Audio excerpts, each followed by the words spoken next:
Waking abruptly in the night, paralyzed, terrified, surrounded by alien creatures. Abducted and taken where? A laboratory? Spaceship? Laid out on a table and probed, surgically embedded with implants. Is this reality? Or is it a nightmare from beyond?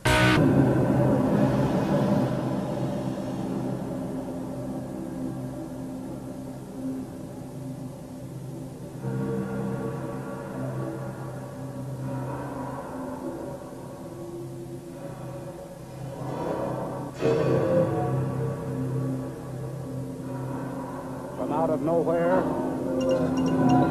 flying saucer mystery is with us. Airline and Air Force pilots. The Air Force itself has officially admitted that flying saucers exist. Is there another civilization somewhere in space? Are we under surveillance by an intelligence that has revealed itself to us?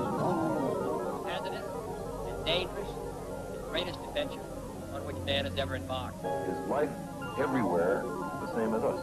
Or are we just with? The paradigm of science is not equipped to handle this phenomenon. People reasons, military reasons. It's not a scientific issue. It's a puzzle, but it's a puzzle that's worth exploring.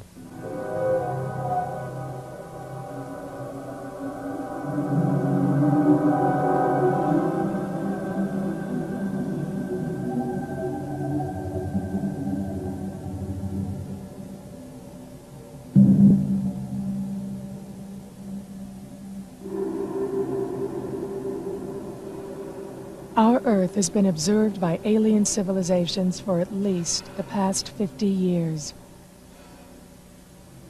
Throughout our history, each age in our development is characterized by an ignorance about the scope of possibilities not yet understood, that future generations may look back on with a sympathetic smile of condescension.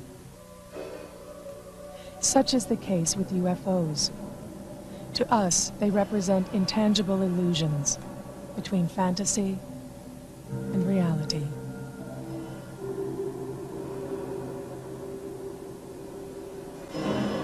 With it comes the possibility that we may finally discover who we are and what we humans might accomplish in a vast cosmos, endowed with intelligence. An increasing amount of people worldwide are reporting abductions being conducted by alien beings aboard what we describe as UFOs. We think that the abduction phenomenon began with the onset of the UFO phenomenon. In other words, we think that the abduction phenomenon probably began around the turn of the century and has been with us ever since. Our problem has been uncovering these cases. We have cases from the 30s and a few from the 20s.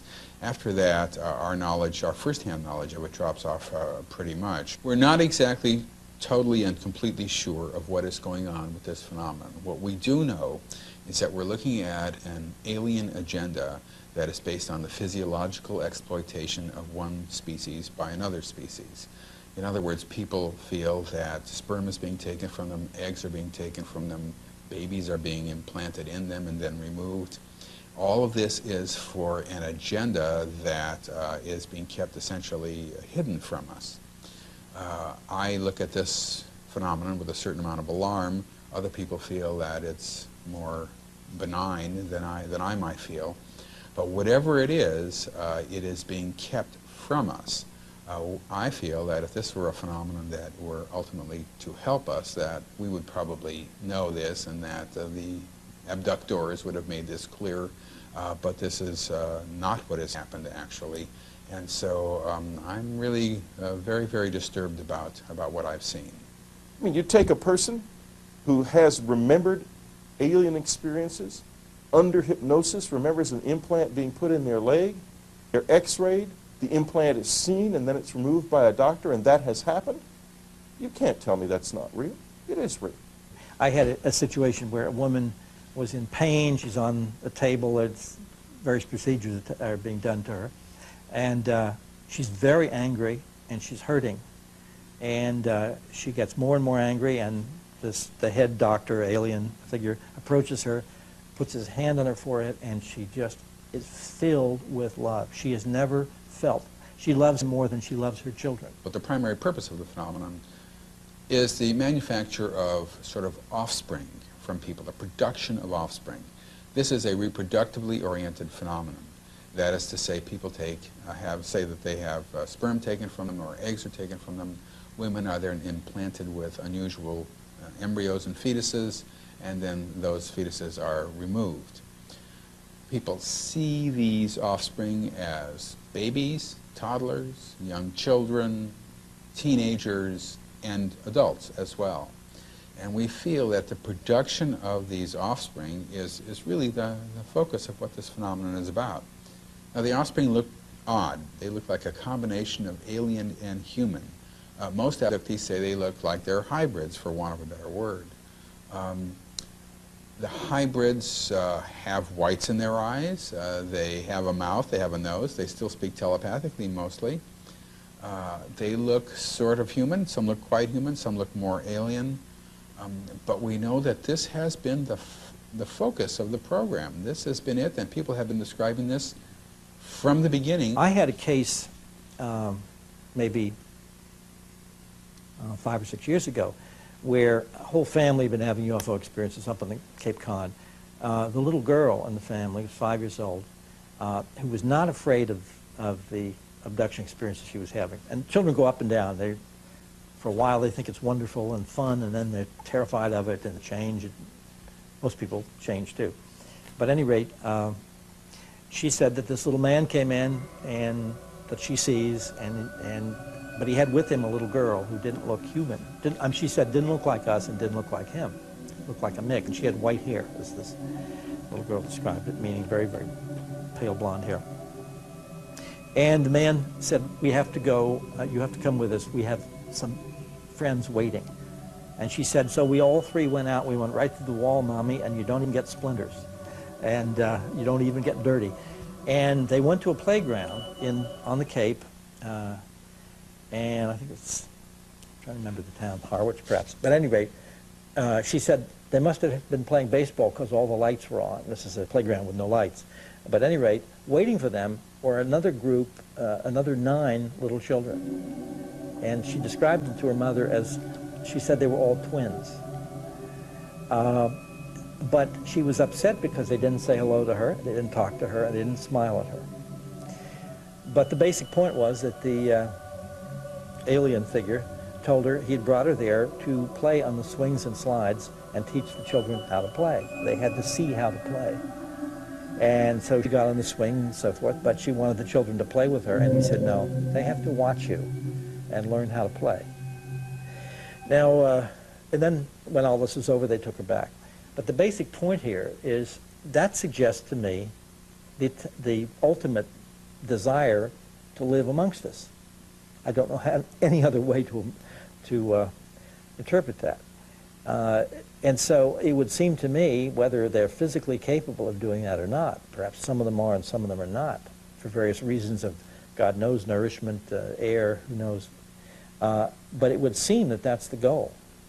Now, whether that's a peaceful, natural process or not, no one knows. There is no doubt in my mind that some branch of the government is deeply involved in this and is deeply concerned. It seems to me that they began monitoring, when they became aware of this, obviously they began monitoring abduction activity. I have one case in my new book, Taken, that goes back to 1954, where military sequestered an entire family on a farm for 4 days after they had had alien encounters on the farm. So we know they were doing it at least that far back. It seems to me that they worked very hard, scrambled very hard to try to duplicate the technology, not only the technology for craft and the technology of other sorts, but also the mind control technology. And I think they've done pretty well in catching up enough to do some terrible things with this technology. They may think they're doing it for national security purposes, to glean information that's necessary, but I know to a person, if any government agency really involved in this wanted our information from any abductees, every one of them would be happy to offer it without being abducted, drugged, and threatened. We would give the information. They just don't want us to know they're taking it. When I realized the military and government were abducting me to find out what the aliens were doing, and I resented that. One time I was picked up and threatened at gunpoint by our military, and I was told that I must never talk about what was happening to me or they would kill me. This was back in 1991. And I believed them. You know, I never had anybody stick a gun to my head before and say, if you talk, we'll kill you. But that's not the only time that I was captured by the military. There have been other experiences in which I have remembered just little bits and pieces. I've remembered being in a military hospital and having an x-ray machine scan my body. I remembered being given drugs. I remember having my arms strapped down onto tables so that I couldn't move and being given injections. I remember them, military doctors doing something to my right ear, which I find this interesting too. Prior to that procedure, I heard Morse code type beeps in my right ear. After that procedure, I did not. However, after that procedure, I started hearing Morse code type beeps in my left ear. And I still hear those beeps in my left ear. Wherever I am, whenever it's quiet, I hear Morse code type beeps. I do make some theoretical constructs to help me test and deal with material, but I haven't yet to publish or to state a conclusion. I do not have a conclusion. I don't think anyone who has one right now should be believed or listened to, because there's still too much we haven't sorted through. But my take on it at this point, and this is personal but based on evidence from my case, my family's, many, many other cases, is that we are a resource. We have long been a resource for these entities, that they not only take physically from us, they take emotionally and spiritually from us, and that it is not for our benefit. We are a resource for their benefit. And I think there's a change in the relationships in the last several years between the crop and the harvester, if you will, because the crop is developing new awarenesses.